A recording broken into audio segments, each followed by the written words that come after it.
తిరుమల శ్రీవారిని పలువురు ప్రముఖులు దర్శించుకున్నారు. ఉదయం వీఐపీ దర్శన సమయంలో బాలీవుడ్ నటుడు తుషార్ కపూర్, బీసీవై పార్టీ అధ్యక్షుడు రామచంద్ర యాదవ్ స్వామివారిని వేర్వేరుగా దర్శించుకుని మొక్కులు చెల్లించుకున్నారు.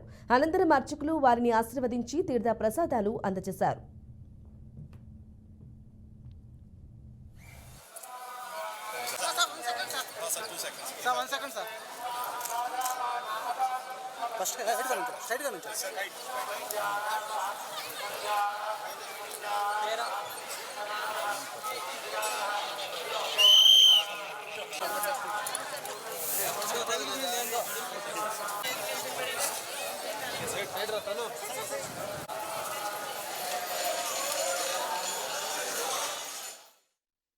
ఓం నమో వెంకటేశాయ. ఈరోజు స్వామివారి దర్శనానికి కుటుంబ సమేతంగా చేయడం జరిగింది. రాష్ట్రానికి, రాష్ట్ర ప్రజలకు అందరికీ మంచి జరగాలి, దేశం సుభిక్షంగా ఉండాలి, అదేవిధంగా రాష్ట్రంలో ఇప్పుడున్న విపత్తుల నుండి తొందరగా రాష్ట్రం బయటపడాలని చెప్పి మనస్ఫూర్తిగా స్వామివారిని కోరుకున్నాం. ఓం నమో వెంకటేశాయ.